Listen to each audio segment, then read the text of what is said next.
آپ کی مثال ایک گندی مکھی کی سی ہے. واہ, یہ میں چاہ تو بعد جواب دیں گا, مکھی نہ پہ جائے اس طریقے. بند کرو انہوں. ٹھیک ہے جی, یہ سوال ہے, آپ کی مثال ایک گندی مکھی سی ہے جو ہمیشہ گندگی پر بیٹھتی ہے. اگر آپ بزرگوں کی برائیاں بیان کرتے ہیں تو ان کی اصلاح کیسے ہوگی؟ آپ کو تو شاید کی مکھی کی مثل ہونا چاہیے, ہر فرد کی اچھائیاں تلاش کریں. میرے بھائی, میں اس طرح کے سوالات سے کوئی غصہ نہیں کھاتا ہوں, کیونکہ نہ تو اس سے میرا چندہ بند ہونا ہے, نہ میرے مریدین ٹوٹنے ہیں. مجھے تو خوشی ہوتی ہے, میں نے اپنے دفاع کے اوپر ایک کوسچن آنسر سیشن ریکارڈ کروایا ہے, مسئلہ نمبر 179, انجینئر محمد علی مرزا عوام الناس کی عدالت میں, جس میں نے ہر طرح کے سوالات اور خصوصاً اس سوال کا بھی میں نے جواب اس میں دیا ہوا ہے.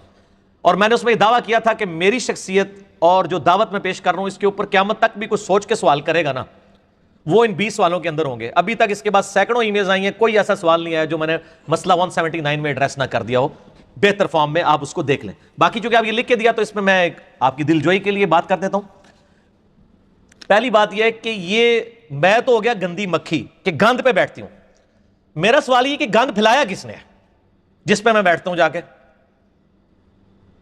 بتائیں نا, آپ ساروں کو گونگے آپ کے بزرگوں نے, تو آپ لوگوں کو بتائیں کہ ہمارے بزرگ گند کر گئے تھے, علی بھائی اس پہ جا کے بیٹھتے ہیں تو لوگ کہیں گے یار پہلے تو بزرگوں نے پڑھو, انہوں نے گند کیتا کیوں؟ نہ گند کر کے جاندے نہ بہندے. اگر تھوڑے بزرگ شاید ہی مکھی بن کے قرآن اور بخاری مسلم پہ بیٹھ کے اس کا رس چوس کے امت کو بتا رہے ہوتے نا, تو آج انجینئر صاحب اس کے اوپر گرفت بھی نہ کر رہے ہوتے. آپ بتائیں آج تک میں نے کسی عالم دین نے قرآن یا بخاری مسلم کسی رسالے میں کوٹ کیا اور میں نے اس بات کے اوپر گرفت کر دی ہو؟ تو نہیں کیے. تو آپ کے بزرگ چونکہ بیٹھتے خود گند پہ رہے, گند کٹھا کرتے رہے, آج مجبوراً میں بیٹھتا ہوں. اس لیے بیٹھتا ہوں کہ لوگوں کو بتائیں کہ اس ایک گند نے آپ کا پورا عقیدہ خراب کر دیا. اگر گلاس کے ایک دودھ میں ایک قطرہ پیشاب کا ڈال دیا جائے تو وہ آپ کہیں کہ بس یہ پیشاب کے قطرے کو, گند کو چھوڑ دیں, آپ باقی دودھ پی جائیں. تو اگر آپ پی لیتے ہیں تو ٹھیک ہے, پھر تو میں رجوع کر لیتا ہوں. اور اگر آپ کا میرا یہ موقف ہے کہ نہیں اس کے تو عقیدے کا اصول کا مسئلہ ہے, فروع کا مسئلہ نہیں ہے, تو پھر کریں. اور باقی یہ کام سب نے کیے ہیں. حسام الرمین میں احمد بریلوی صاحب نے ڈھونڈ کے دیوبندیوں کی 5 عبارتیں نکال کے کفر کے فتوے لگائے تھے. یہ نہیں تھا کہ دیوبندی علماء نے سب کچھ کفر لکھا ہوا تھا, یہ سب کچھ ہمیشہ ہوتا ہے. ٹھیک ہے نا. اس کے بعد دیوبندی جو بریلویوں کے ساتھ کرتے ہیں وہ بھی ڈھونڈ کے کرتے ہیں. ہمیں ڈھونڈنا نہیں پڑتا, کیونکہ جو بریلویوں کا ہے وہ دیوبندیوں نے پہلے ڈھونڈا ہوا ہوتا ہے, دیوبندیوں کا بریلویوں نے پہلے ڈھونڈا ہوا ہوتا ہے. ہمارے سامنے ڈھونڈا ڈھونڈایا جو ہے نا, وہ یہ سویٹ پیلس تو نہیں, گندگی کا پیلس موجود ہے. ہم جا کے بتاتے ہیں یہ دیکھ لیں میرے بھائی, اور یہ ہماری مجبوری ہے. میرا ایک یوٹیوب پہ کلپ ہے بزرگوں کی گستاخانہ عبارات کا مسئلہ, اس میں نے بتایا یہ ساری چیزیں میں نے اس لیے ڈسکس کی ہیں تاکہ لوگوں کے دماغ کھولے جائیں کہ اتنے بڑے بزرگ بھی اگر اتنی بڑی بڑی غلطیاں کر سکتے ہیں تو انہوں نے باقی معاملات میں بھی آپ کے ساتھ دھوکہ کیا ہے. ٹھیک ہو گیا. اس کے پیچھے میں نے کوئی چندے نہیں اکٹھے کرنے ہوتے, نہ میں نے توڑ کے اپنے ساتھ کرنا ہے. میری تو کوئی مسجد نہیں, میری کوئی جماعت نہیں, نہ ہے نہ ہوگی انشاءاللہ تعالی. ہمارا تو سٹانس یہ ہے, تو آپ کو ہم سے خطرہ بھی نہیں, اس لیے علماء کو بھی زیادہ خطرہ نہیں ہے. ہمارے کئی بھائیوں کو انہوں نے بلا کے کہا تسی اوتھے ٹر گئے, انہوں نے کہا چندہ تو دیں گے, وہ کہتا ٹھیک ہے پھر جایا کرو, کوئی مسئلہ نہیں. ٹھیک ہے, ہم سے کسی کو کوئی خطرہ نہیں ہے, کیونکہ ہم خود نمازیں ان کے پیچھے پڑھتے ہیں, چندے ان کو دیتے ہیں. ہم میں یقین کریں دیوبندیوں کی مسجد میں نماز پڑھ رہا ہوں, ان کو چندہ دے کے نکلتا ہوں. اہل حدیث کی مسجد میں ان کو دے کے نکلتا ہوں. بریلویوں کے پاس چلا جاؤں, ان کو دے کے نکلتا ہوں. شیعہ کے پاس جاؤں, کسی سے لے کے نہیں کبھی نکلا, اللہ کے فضل سے. ٹھیک ہو گیا جی. لہٰذا ہم سے کسی کو خطرہ نہیں. اگر کوئی بریلوی کتاب و سنت کے منہج پہ آئے تو اس کو بہت کچھ اصلاح کرنا پڑتی ہے. اسی طرح اگر کوئی دیوبندی آئے تو بھی کافی چیزوں کی اصلاح کرنی پڑتی ہے, تقلید اور نماز وغیرہ کی اصلاح کرنی. لیکن اگر کوئی اہل حدیث آئے تو پریکٹیکلی کیا تبدیلیاں لانی پڑیں گی؟ پریکٹیکلی یہ ہے کہ سب سے پہلے اس کو یہ کہنا پڑے گا کہ یہ جو آپ فرقوں کے نام ہیں ان سے اپنی جان چھڑائیں. دوسرا, اہل حدیث کے لیے مسئلہ نمبر 80 ہے میرا, شیخ زبیر علی زئی ایک حق گو عالم دین, جس میں نے اہل حدیث کے منہج کی خرابیاں نہیں, ان کے مسلک کی خرابیاں بتائی ہیں. میں اہل حدیث کے منہج کو 24 کیرٹ سونا مانتا ہوں. اس روئے عرض پہ سب سے بہترین منہج اہل حدیث کا ہے, بشرطے کہ وہ خود بھی اس پہ عمل کر رہے ہوں. یہ نہیں ہے کہ بخاری مسلم کی حدیثیں وہ رفع الیدین پہ لے رہے ہوں, اور جب آل امیہ کی بدماشیوں کی حدیثیں ہم بخاری مسلم سے جمع کریں تو ہمیں رافضی کہنا شروع کر دیں. تو بیسیکلی امام بخاری امام مسلم کو رافضی کہہ رہے ہوتے ہیں. تو بہت تبدیلیاں ان کو بھی لانی پڑیں گی, وہ آپ دیکھ لیں 8-9 مسئلے ہیں. اچھا جی, مسائل کو چھوڑ کر, چند مسائل کو چھوڑ کر آپ کے تقریباً تمام مسائل اہل حدیث والے ہی ہیں, مثلاً توحید, نماز, بزرگوں کو برا بھلا کہنا. نہیں, قطعاً نہیں ہے, ایسا نہیں ہے. بزرگوں کو برا بھلا اہل حدیث تو کوئی نہیں کہتے. اہل حدیث تو دوسروں کے بزرگوں کو برا بھلا کہتے ہیں. جس دن وہ ابن تیمیہ کی غلطیاں اور اس کے فاسد عقائد کا بیان کریں گے اس دن وہ بزرگوں کو برا بھلا کہیں گے. وہ تو چیخ پڑتے ہیں اس کے اوپر, وہ دوسروں کے بزرگوں کو برا بھلا کہتے ہیں. لہٰذا اس مسئلے میں اہل حدیث بریلوی دیوبندی برابر ہیں, وہ سارے ایک دوسرے کے بزرگ ہیں. مجھے نا اس کے ساتھ شامل کریں. میں ساروں کے بزرگوں کو کہتا ہوں, لہذا میرے اہل حدیث میں زمین اسمان کا فرق ہے. انڈا وہ کہتے ہیں کہ انا ونڈے ریوڑیاں موڑ موڑ اپنے انو, میں وہ لانا نہیں, میں سارے ریوڑیاں بننا وا. ٹھیک ہے نا جی.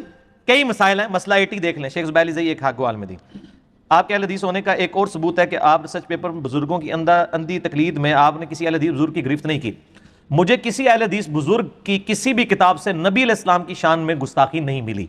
اگر آپ کو مل جاتی ہے مجھے دیں, میں اگلی پرنٹنگ میں ڈال دوں گا. ٹھیک ہے, اس لیے میں نے اہل حدیث کے کسی بزرگ کا نام ذکر نہیں کیا. وہ اگلا سوال آ رہا ہے, وہ میں نے پڑھ لیا. شاہ اسماعیل محدث دہلوی جو شاہ ولی اللہ کے خانوادے تھے جن کو آپ اکثر کوٹ کرتے ہیں, وہ دیوبندی تھے یا اہل حدیث؟ نہ دیوبندی تھے نہ اہل حدیث تھے وہ, کیونکہ مدرسہ دیوبند سے پہلے وہ فوت ہو چکے تھے.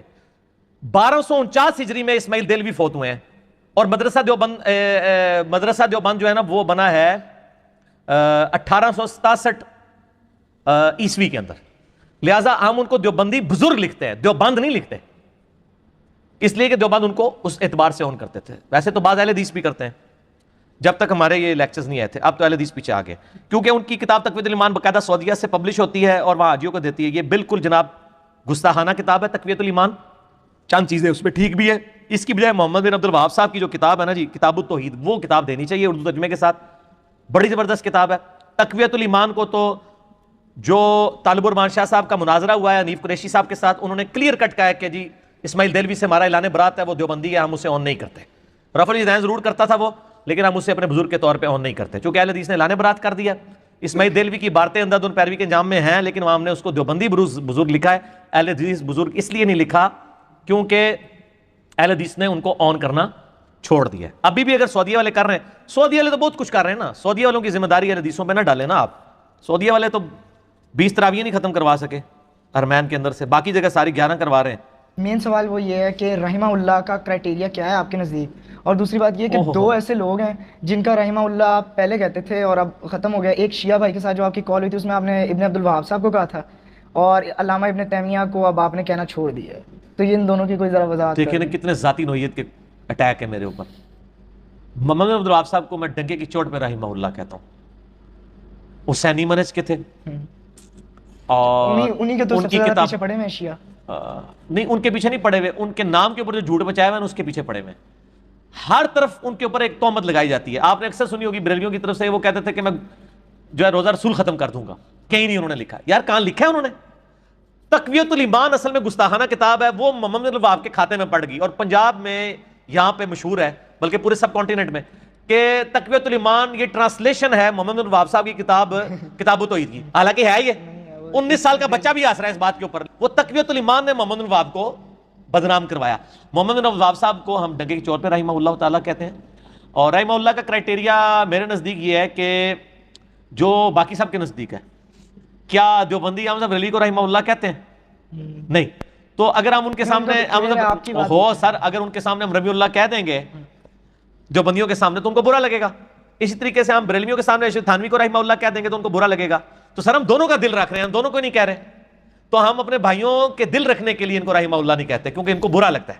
تو ہم دونوں پارٹی کو راضی رکھا ہے. ٹھیک ہو گیا نا جی؟ اب آپ کہیں کہ میں مولانا اسحاق صاحب کی طرح دونوں کو رحمہ اللہ کہہ کے ان کو راضی کر لوں, نہ, پھر مجھے خطرہ ہے کہ اللہ نہ مجھ سے کہیں ناراض ہو جائے کہ تمہیں اتنی بڑی ان لوگوں کی غلطیاں پتہ تھیں اور تم پھر بھی کرتے رہے, اس وقت تمہیں خیال نہیں آیا. تو میں احتیاط میں, اور میں نے بڑا اچھا ان کو لقب دیا صاحب. قرآن میں نبی علیہ السلام کو کہا گیا ما ضل صاحبکم وما غوا, صحابہ کو کہا گیا تمہارے صاحب.